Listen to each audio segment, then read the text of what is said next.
Good morning to all.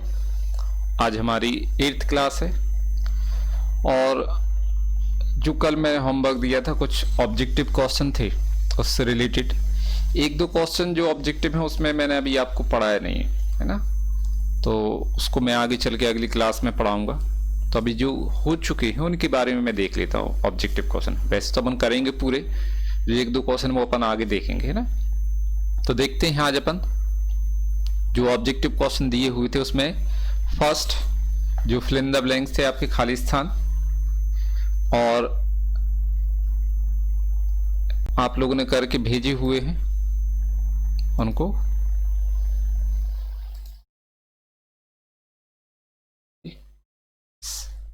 तो देखेंगे पहला क्वेश्चन, रिक्त स्थानों की पूर्ति कीजिए। तो क्या लिखा हुआ है, प्राप्ति एवं भुगतान खाता खाली स्थान का सारांश है। खाली स्थान का सारांश हमने बताया था आपको शुरुआत में कि प्राप्ति भुगतान खाता जो होता है वो किसका सारांश होता है, रोकड़ पुस्तक का, है ना। रोकड़ बही या रोकड़ पुस्तक भी हम बोल सकते हैं, इसका सारांश होता है। ठीक है, इसका आंसर है। फिर गैर व्यापारिक संस्थाओं का मुख्य उद्देश्य क्या होता है, इनका होता है समाज की सेवा करना।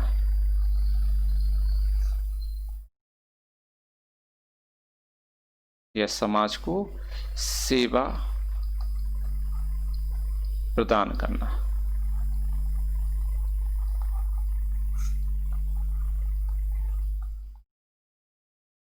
ठीक है, आगे आय व्यय खाते में व्ययों का आय पर अधिक खाली स्थान कहलाता है।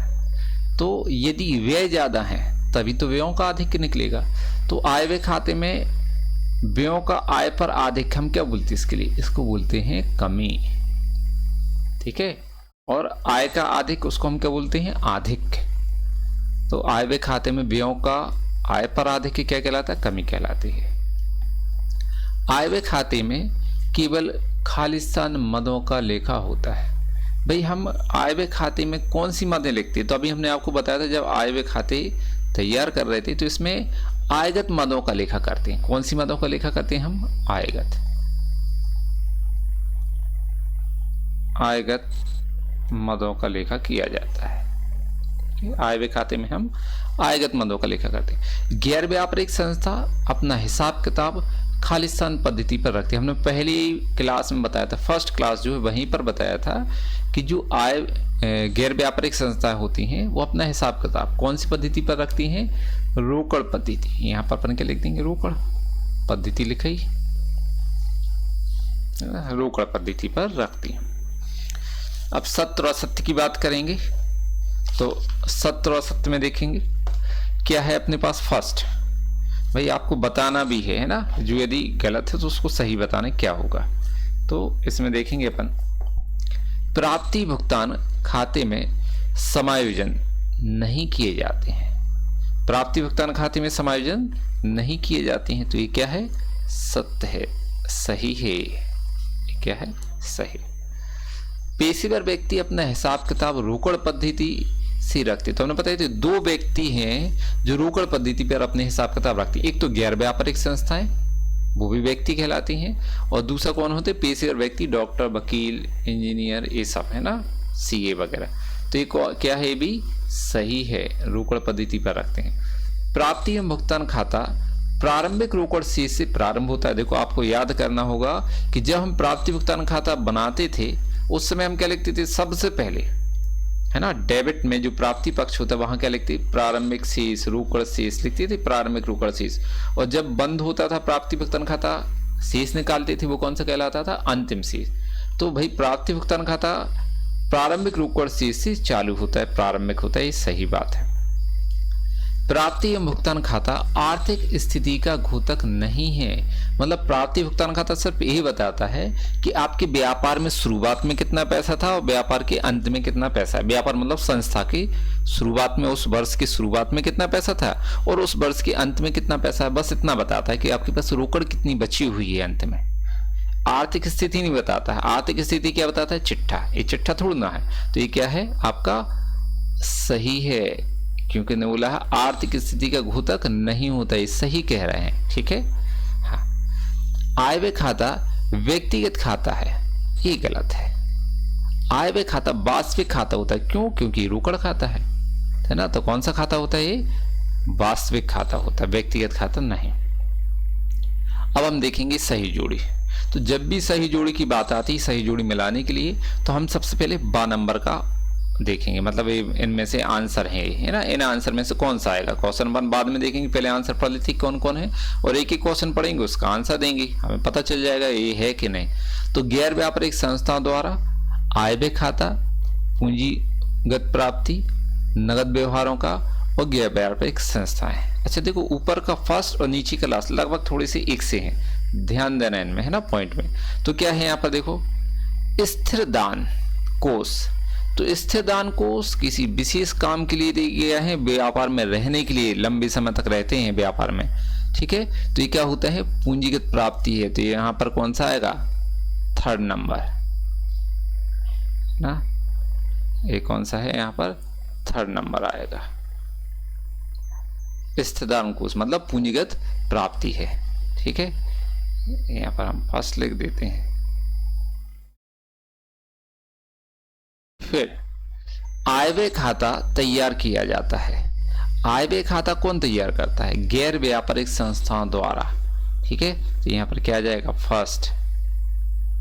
आय व्यय खाता गैर व्यापारिक संस्थाएं तैयार करती हैं, है ना। मतलब ये है आपका कौन सा? सेकंड नंबर का आंसर है। चल, प्राप्ति एवं भुगतान खाते में किन व्यवहारों का लेखा होता है? तो प्राप्ति एवं भुगतान खाते में हम कौन से व्यवहारों का लेखा करते हैं? नगद व्यवहारों का। मतलब यहाँ पर कौन सा आएगा? Fourth number. प्राप्ति भुगतान खाते में नगद व्यवहारों का लेखा किया जाता है। तो यहाँ पर कौन सा आएगा? फोर्थ। यह आ जाएगा आपका थर्ड नंबर का आंसर है। फिर विद्यालय, महाविद्यालय हमने बताया था, स्कूल, कॉलेज, ये सब क्या कहलाती हैं? गैर व्यापारिक संस्थाएं हैं। मतलब इसका कौन सा आंसर है? फिफ्थ। ये गैर व्यापारिक संस्थाएं हैं। ठीक है, यहाँ पर कौन सा लिख देंगे हम? फोर्थ का फिफ्थ। चलो, अब एक ही लास्ट बचा है। तो आयगत मद कहाँ लिखते हैं हम? आय व्यय खाते में लिखी जाती, मतलब सेकंड। आयगत मदें आय व्यय खाते में लिखी जाती हैं, है ना। यहाँ पर क्या लिख देंगे आप? Fifth point. तो ये हो गए आपकी सही जोड़ी। अब क्या देखना है हमारे लिए? एक शब्द में उत्तर। तो एक शब्द में उत्तर में देखोगे क्या है आपके पास? गैर व्यापारिक संस्थाएं की सबसे मुख्य आय, गैर व्यापारिक संस्थाओं की सबसे मुख्य आय क्या होती है? चंदा। ठीक है, क्या होती है? चंदा। प्राप्ति एवं भुगतान खातों का अंतिम शेष दर्शाता है। प्राप्ति भुगतान खाते का अंतिम शेष क्या दर्शाता है? अभी हमने ऊपर बताया था आपको, प्रारंभिक रोकड़ शेष से चालू होता है और अंतिम रोकड़ शेष क्या है? अंतिम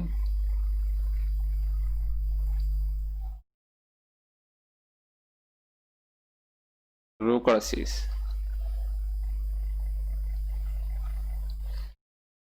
ठीक है, फिर गैर व्यापारिक संस्थाएं अपना हिसाब किताब किस पद्धति पर रखती हैं? ऊपर बताया, देखो वो लिखा है फिफ्थ नंबर का खाली स्थान वाला, ये वाला।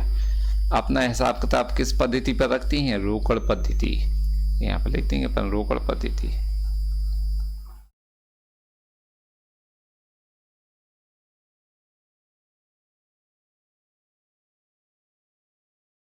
ठीक है, फिर आय व्यय खाता किस खाते की सहायता से बनाया जाता है? तो अपन ने अभी जो आय व्यय खाते के सवाल किए हैं, वहां पर आपने ध्यान दिया होगा कि पहले रोकड़ खाता दिया जाता है, प्राप्ति भुगतान खाता दिया रहता है, उससे हम आय व्यय खाता हमने बताते थे।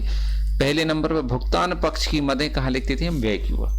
प्राप्ति पक्ष की मद अपन कहाँ लिखते थे? आय की ओर। मतलब प्राप्ति भुगतान खाते की सहायता से बनाया जाता। तो यहाँ पर हम लिखेंगे कौन सा खाता आ जाएगा?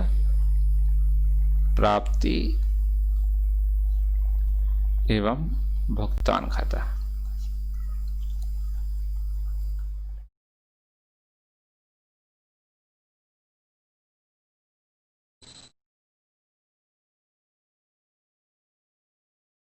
प्राप्ति एवं भुगतान खाता।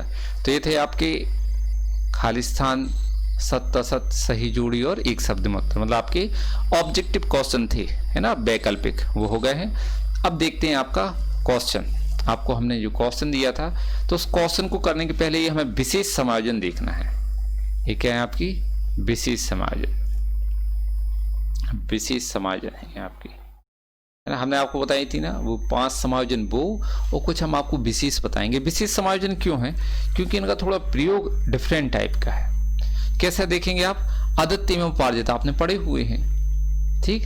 तो हम क्या करते हैं कि हमारे पास 2 प्रकार के हो सकते हैं समायोजन, प्रारंभिक और अंतिम, ठीक है। तो आदित्य एवं उपार्जित यदि प्रारंभिक हैं तो उनको हम क्या करते हैं, घटाते हैं, मतलब प्रारंभ के घटाए जाते हैं दोनों, चाहे आदित्य हो चाहे उपार्जित हो। तो प्रारंभ के क्या किए जाते हैं, घटाए जाते हैं, एवं अंत के क्या करते हैं, जोड़े जाते हैं। प्रारंभ के घटाए जाएंगे, अंत के जोड़े जाएंगे। पूर्वदत्त एवं अनुपार्जित, तो पूर्वदत्त एवं अनुपार्जित प्रारंभ के जोड़े जाते हैं एवं अंत के घटाए जाते हैं, उसके अपोजिट, ठीक है। तो ये 2 चीजें आपको ध्यान रखना, क्योंकि जो क्वेश्चन मैंने कल दिया था आपको वो इसी से संबंधित था, ठीक है। उनकी समायोजन हमें वो क्वेश्चन और ये समायोजन पूरी अभी अपन करेंगे। तो यहाँ पर देखेंगे सबसे पहले आपका जो क्वेश्चन है हम उसको देख लेते हैं कि कौन सा क्वेश्चन दिया था हमने। 31 मार्च 2018 को समाप्त होने वाले वर्ष के लिए गंगा क्लब का प्राप्ति एवं भुगतान खाता निम्नलिखित है ना। हमें क्या बनाना है आपको, प्राप्ति नीचे दिया है, प्राप्ति भुगतान खाता दिया है, प्राप्तियां दी हैं, रोकड़ शेष दिया है, चंदा दिया हुआ है 3 वर्ष का, और प्रवेश शुल्क है, लॉकर का किराया है, राज्यपाल की पार्टी की लिए विशेष चंदा है, किराया दिया है, लेखन सामग्री है, मजदूरी है, बिलियर्ड की मेज दी है, मरम्मत आदि दिया है, ब्याज अंतिम शेष। समायोजन में देखेंगे क्या दिया है, लॉकर के किराया 60 रुपया वर्ष 2016-17 के हैं। अब ऊपर ध्यान देना है, ये क्या है, वर्ष 2016-17।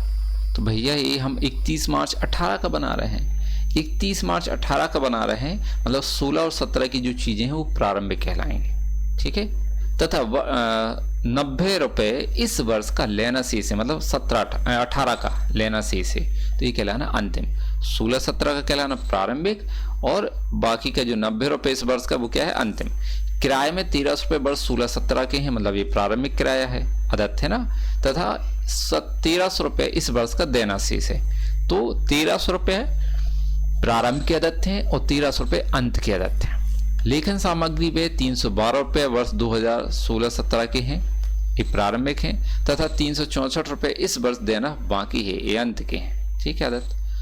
2017-18 के लिए आप प्राप्त चंदे 468 रुपए हैं, राज्यपाल की पार्टी से प्राप्त से 350 रुपए लेना शेष है, मतलब उपार्जित है।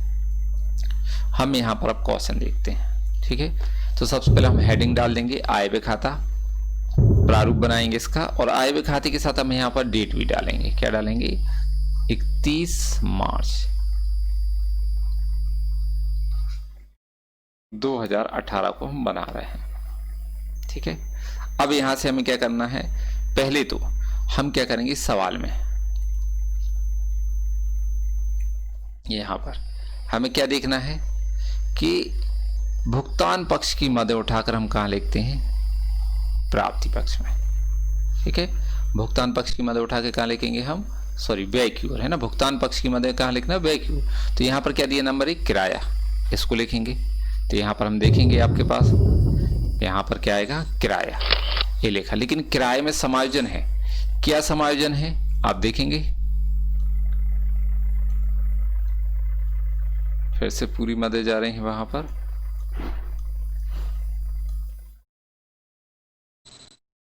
देखो किराए में कितना है, 5000 रुपए। समायोजन क्या दिया है, किराया ही लिखा है। किराए में 1300 रुपए प्रारंभ की और 1300 रुपए अंत की क्या है, देना शेष, मतलब क्या है, आदत है। तो यहां पर हम लिख देंगे किराया, ये लिखा अपन ने, देखो किराया 5000 रुपए। प्रारंभ के आदत और उपार्जित क्या करते हैं, घटाते हैं। तो माइनस करेंगे प्रारंभ के 1300 रुपए, प्लस करेंगे अंत के कितने, 1300 रुपए। तो जब हमने 5000 में से 1300 घटाए तो कितने आए, आपके 3700, उसमें हमने प्लस कर दिया कितना 1300, फिर वापस कितना आ जाएगा 5000। ये हो गया आपका। फिर पीछे जाके देखेंगे हम सवाल क्या है आपका यहाँ पर, किराए के बाद लेखन सामग्री 3068, इसमें भी समायोजन है। देखो लेखन सामग्री कितने हैं, लेखन सामग्री का व्यय 312 रुपये 2016-17, ये क्या है प्रारंभ के, इनको क्या करना है घटाना है, तथा 364 रुपये इस वर्ष का देना शेष है, अंत की आदत है, तो इनको क्या करेंगे जोड़ेंगे। तो यहाँ पर लिखेंगे हम क्या आपके लेखन सामग्री व्यय की ओर, ठीक 3068, इसमें से माइनस करेंगे प्रारंभ की 312 प्लस करेंगे अंत की 364। तो भाई 3068 में से 312 माइनस किए तो 2756 बचा, इसमें प्लस कर दिया 364, तो कितना आ गया 3120। ये आ गई आपकी लेखन सामग्री। अब पीछे फिर से सवाल, मजदूरी में कोई भी समायोजन नहीं है तो 5330 हम लिख देंगे डायरेक्ट। एक मद और देख लेते हैं, बिलियर्ड मेज, इसको नहीं लिखेंगे, संपत्ति है, ठीक है। मरम्मत आदि 806 रुपए, मरम्मत में समायोजन नहीं है, इसको लिख देंगे हम, ठीक। और ब्याज 1500 रुपए, इसको भी लिख देंगे, है ना, ए भी व्यय क्यों लिखे जाएंगे, कोई भी समायोजन नहीं। तो देखो अपन यहाँ पर लिख देते हैं, सबसे पहले लिखेंगे मजदूरी, ए लिख दी, फिर क्या लिखेंगे हम मरम्मत, इसमें भी कोई समायोजन नहीं है, और फिर क्या लिखेंगे ब्याज, तो इसमें भी कोई समायोजन नहीं है। इसलिए हम ऐसा कर रहे हैं क्योंकि अब बार बार ये चीजें पूरी मिट रही हैं, इस वजह से इसको ऐसा करना पड़ रहा है। तो आप देखेंगे यहाँ पर ये चीजें आ गई आपकी। अब वहां पर व्यय की ओर कुछ भी नहीं है। अब हम व्यय की साइड देखेंगे तो कुछ भी नहीं मिलेगा आपको, अंतिम रोकड़ शेष संपत्ति इसको नहीं लिखते आय व्यय खाते में। और हम आय की ओर जाएंगे तो जिसमें से प्रारंभिक रोकड़ शेष नहीं लिखा जाएगा, ये भी संपत्ति होती है ना, इसको नहीं। चंदा लिखते हैं, वो भी कौन सा बीच का चालू वर्ष का, ये लिखेंगे। इसमें समायोजन है, क्या समायोजन है देखो चंदे की देख लो, क्योंकि वहां पर अप्राप्त चंदा कितना है 468, मतलब उपार्जित कहलाता है। अप्राप्त क्या कहलाता है उपार्जित, ठीक है। तो यहां पर हम आय की ओर लिखेंगे चंदा, तो यहां पर लिख देंगे जल्दी से चंदा, और उपार्जित कितना है 468, टोटल को कर देंगे 17,368। फिर से वापस जाएंगे वहां पर, चंदे के बाद देखो क्या है प्रवेश शुल्क, इसमें कोई समायोजन नहीं, हम डायरेक्ट लिखेंगे। लॉकर का किराया, इसमें समायोजन है, इसको हम लिखेंगे, ठीक है। तो पहले हम लिख देते वहां पर चंदा लिखा, प्रवेश शुल्क लिखेंगे 350, इसमें कुछ नहीं है।